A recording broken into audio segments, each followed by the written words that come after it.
We're going to be using Google Apps Script in order to create a form, also to select a form that we've created and update some of the fields, adding additional fields into the form. So creating a quiz format. So a number of different options that we're going to have here, where we're going to be selecting multiple choice, setting the different choices, whether they're Boolean values, also how we can create those choices, adding in different page breaks to the form object, and then also how we can create a quiz using points, where we're setting the form object to be a quiz and adding in points for the answers. So all of this is coming up, and these are some of the examples of the forms that we've created. They can also then be opened up within the form editor, where you could update the form, you could see the correct answers as well as the feedback on those answers. This is an example of the quiz that we're creating and how we can restrict certain values within the input using the validation for the responses, and a whole lot more. So that's all coming up in this lesson, creating forms with Google Apps Script using the Form App service. Google Form Service lets you access and create and modify Google Forms. We're going to be creating a standalone script that's going to generate a form, and then we're going to interact with the form content. So going over to scripts.google.com, select and create a brand new project. Give the project a name. I'm going to call it Form Maker, and we'll call it Make a Form function, and you can give it a custom name as needed, and just save this. So the first thing we want to do is create a form object, and we're going to be using the Form App service. And in order to create, you can create the form using the create method, and you need to give the form a name. And once we've created the form object, then we can add in different items into the form, as well as for each one of the items, we can set up and we can add different properties to that item. So setting it up, and let's set the question. So for the form object, these are all the different ones that we can add. So we can add a checkbox item, dates, durations, editors, grids, images, paragraphs. So I'm going to go ahead and add a text item, and selecting the question 1 object that we've just created.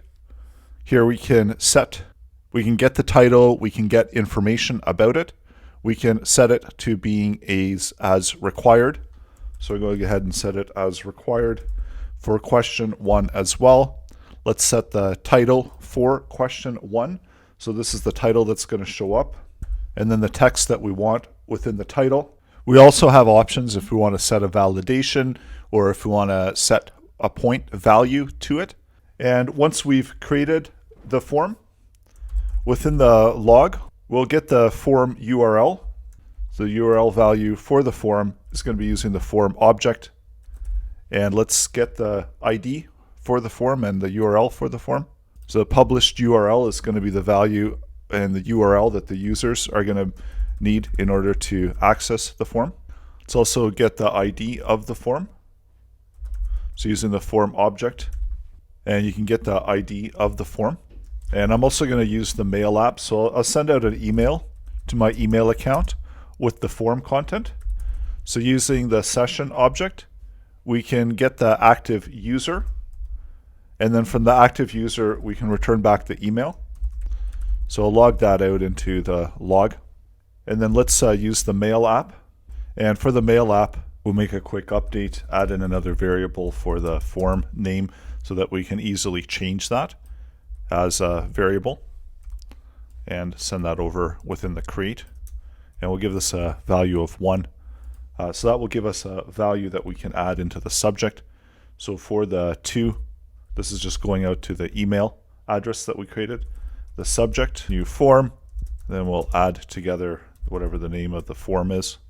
And the HTML body, we need to create an HTML object that we want to send in as the HTML body. And within here, we can include the published URL and other values as needed. So I set it up as let and set a value for HTML.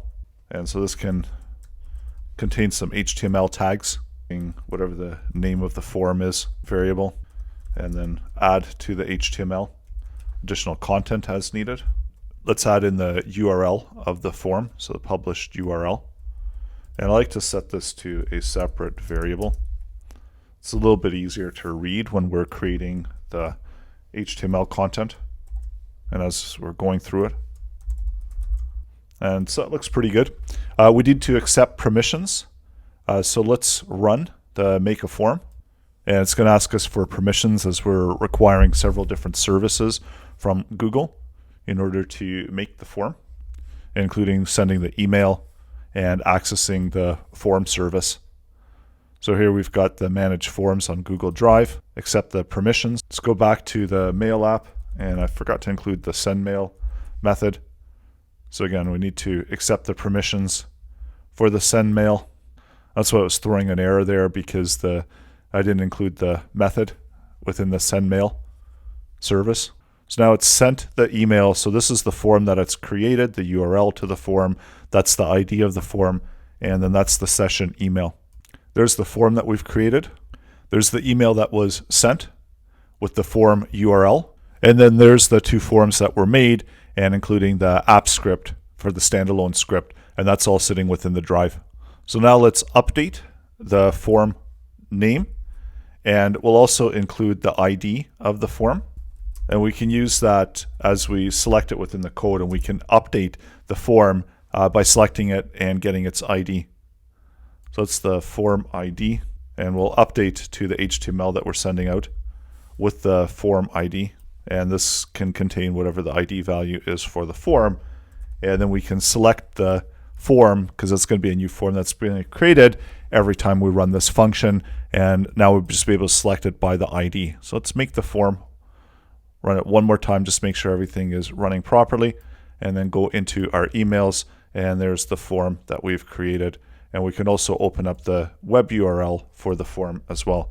So this is the user's view that they can access and write into. And that's only the one field that we have. So going back into the code, create another function, and this one is going to be the function, and you can give it another name if you want. Let's pull the ID of the form so that we can select the form object, and we'll create an object. So using the form app and all of the different properties. So we want to open it by ID, as we've got the ID of the form. And so that's going to bring us into the form object, and then we can add to the form and we can update the form. So if we want to add items into the form, so let's create a new item. So this can be question number 2. And let's use the form. And what do we want? What type of form object do we want to create? So we can add all of these different types of form objects. Let's select a checkbox item. So this is going to create a brand new checkbox item. So for the checkboxes, we can set the title. So we'll ask, what is the favorite Google app? And then let's set the choices for question 2.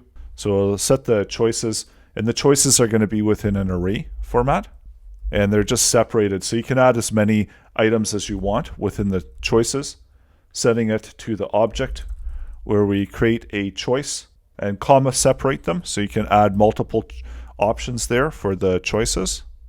And of course you can add as many choices as needed. And save that. And now let's run the update form function. So when we go back to the form, let's refresh the form.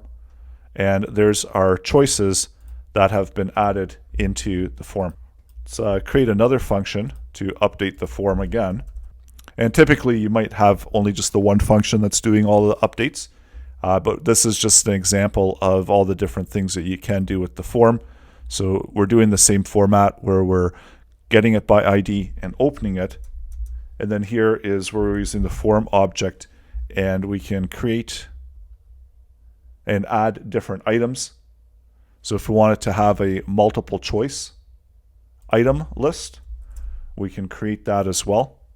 And for the multiple choices, so selecting the multiple choice, let's set the title for the multiple choice. So it's going to be the title for the question of the choice. And for the question 3 object, let's set the choice values. And here it's going to be expecting an array of values. And these are just comma separated items. And you can just have them within a string format and comma separate them and add as many options as you want there for the choice. And again, this is multiple choice. You can also add in an option. So you can have a show other option. You can set it as required. You can set text help. You can set feedback for correct or for incorrect. So let's select the show other option. So it's going to show another option there. That's going to be either correct or incorrect. So we'll just have a true or a false. So add multiple choice items. And then the choices. Within the choices, because we're going to be setting feedback, we need to indicate whether the choice is correct or incorrect. So that's within the set choices. This is expecting a parameter of an array, and the array is going to be based on the question for creating a choice. And the choice that we're going to be creating, true. And this is going to then be expecting either a Boolean value, which is going to be true or false. Create a few other choices. So maybe we'll just do this as yes and no. So it's not the same as the Boolean values. And no is going to result in false. And let's do one more. And we can just say maybe and set that one to be false as well. So the only correct answer is going to be yes in this case. And that's how we can create the choices. And you can add these as choices into your form object. So add these as choices into the form. And these are going to be the multiple choices. You can also change that to checkbox items. Let's set within the form object and add in. So we can add in a page break, and that will create a new page within the form. And within the page break, you can also chain together various methods. So we'll set a new title. Just call it page 2. Let's add in some more objects where we can add a duration item. You can also add a grid or an image or a list item. And within the object directly, you can once again set the choices that are available for the list items. And this is expecting an array. Within the array, we can select the items of the object. I'm going to give it a name for question 5 so that it can reference this object. And within the setting of the choices, under the question 5, create a choice. You can comma separate out, add in more choices, and create another choice. Just comma separate them. You can also chain together the set title. Just indent that. So add in a title, and we need to initialize it. So let's initialize it as question 5, and then here we can chain together the other options. Also for the show other options, that's not going to be available within this type of format. So I'm just going to comment that out. Let's save it, and we're going to update the form. So run the update the form, and now we've got the different form values. And the page break created a separate page, and there's our drop down with the docs and the sheets that we just added in as question number 5. So let's create a brand new form, and we're going to look at some other options that we can do with the form. So where we were making the form, and this is going to be make quiz. So we'll do it within a more of a quiz format, and we'll just call it quiz 1, and that's going to create the form within the drive. And for this new form object, we want to have the quiz properties. So let's set this as a quiz. So set is quiz, and set that to a Boolean value of true. So this is going to set it within a quiz type format. Let's also add in a title for this form, where we can set the title, and the title will just use whatever the name form is. So it's the title for the page. Now let's add in some questions, and we'll add some points into those questions. So creating the question number 1 object, and using the form, adding let's add a check box item. So the user can select one of the options. And for the question 1, we want to set a title for that. Is your favorite app? So that's going to be the question that we're going to be asking. For question 1, because this is going to be a quiz, we can set some points towards it. So for question 1, whatever numeric value we want for the points, we'll set it up as 10 points for it. And then for the question 1, let's add in the choices that the user has. And the choices is going to be expecting an array. And so for this array, selecting the question 1 object, create choice. And for the choice, let's set the doc as the true value. And then you can comma separate out and have different choices. And you can have multiple correct answers as well. So sheets can be correct. And maybe slides. So that one's going to be incorrect. And of course, you could customize these questions as needed. So we've got the 2 correct answers, which is docs. It should be docs and sheets. So those are the correct answers. We can also provide some feedback for the form.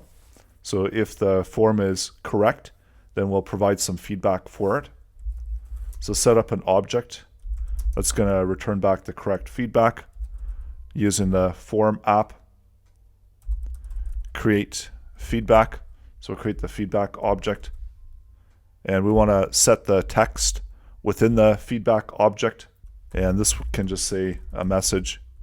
And this will just say, you are correct, docs. And then for the question 1, let's set the feedback for correct. And that will just output that correct feedback that we just constructed. And you can also set for the incorrect feedback as well. So set up another one for wrong. And using the form app, we'll create feedback. And the same way where we're setting text content, wrong. And we'll just keep that one simple. So that we'll just say wrong. And we'll build the feedback for that. And then for the object, for the quiz object, we'll set the feedback for incorrect. And the feedback for incorrect is going to be that wrong answer feedback. And it'll just say wrong if the user got it incorrect. So let's create this quiz for the user. And we need to get the URL for the quiz. So we'll log it out into the logger, and then we'll pick up the URL for the form, where we get the URL, and then we can open get the published URL. And that's the one that we're going to share with the users. Before we try it, let's just correct this. That should be build. And we should also be building the correct answer. So we need to build both of those objects and save it. And it looks like should be okay to run this now to make the quiz. So execute the application. There's our web URL for the quiz. So go out to the web URL. There's our question. What is your favorite app? Hit submit. Let's add one more question to the quiz. So this can be question number 2, as we only just have the one question. So we're going to just add a text item, and creating the item using the form app. So using the form object, you can add a text item. Take the question 2. Let's set the title for the question, and let's just do a simple math question. So do 5 plus 10. And we'll ask the user what the answer is going to be for 5 plus 10. For question 2, we'll set some points for there. So the number of points that we want to award for the question. And because this is a text question, we're going to have to create some validation for it. So create a validation object for this. And within the form, create, and this is actually within the form app service, create text validation, as we want to check the value that's going to be in the input for the text. And then the required, so for the text validation, we're going to require the number to be equal to, and then the value that we want the number to be equal to. So that's the solution. And then add in the build method. And there's a whole bunch of different options there whenever we're doing the creation for the validation. So there's what we can select from required greater than, equal to, less than or equal to, a number of different options where we can do not between, not equal to, contains a pattern, so we can look for different patterns within the text, check if it's a URL, check if it's an email. So these are all different text validation that we can apply to the user's response. And now we've created it, and we'll create it as quiz number 2. We're still getting the published URL. We need to apply the quiz validation, so where we're setting the validation, and then add the validation object that we just created to the quiz. And now we can create the quiz and open that up and check out what we've got for the quiz. So run the make quiz function, and this is going to create the quiz at this location where we can view the quiz. Let's open it up within the browser. And so there we've got our favorite apps. So make a selection of those, add in a value there, and hit submit. And that's going to provide us the submission of that form object. Going over to the drive, we've got the quiz object that we just created. So you can open it up within the editor for the forms and manually make edits to the form content. You can see all of the responses that have been submitted, as well as whether they were correct or not. So that tracking is there, and then the responses for the values. For the questions themselves, we've got the correct answers that have been added. We can also manually update the quiz right now. We've got the answer key. So these are the 2 correct ones and the feedback for correct answers. So there's our feedback. There's the feedback for the wrong answers. We can look at what we've got for the text. We've got the answer key, and we can add in a correct answer. So whatever we want for the correct answer. This is as a value of 5 points. And here we can add the feedback, just as we did for the other question, if we want to make sure that the answers are correct. And with the quiz, when you're using the form editor, it's a lot easier to make adjustments. So one of the suggested ways is to, if you want, you can create the form and then make updates to the form within the form editor as you select the form from your Google Drive. And you can always also get the preview URL. So going into the drive, selecting the form that was just created, and then hitting the preview URL. So go ahead and try it out for yourself. Create forms using Google Apps Script. And just a quick update for the validation. So the way that the validation is written, that if we enter any number that's not going to be 15, it's going to throw that validation error.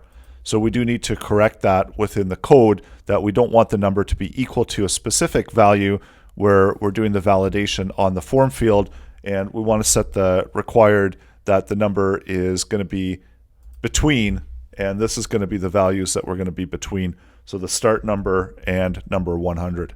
So that will restrict the user to enter in a number between those values. And then we still need to build in order to complete the construction of that. So if the validation, if the response is not matching the validation, they're going to see a little error message underneath the input field that they're not between the 1 and the 100, and that's only if they're outside of that range. So that's how you can apply validation to your form content. Let's create one last form. Save that. We'll make the quiz. So this is going to be quiz number 3 with the updated form validation. So now it's going to require a number. So if I add in a number that's going to be outside of the range, it will throw the error and it'll show us that error that that number is not within the range. And that's how you can use the validation and add validation using Google Apps Script. So go ahead and try it out.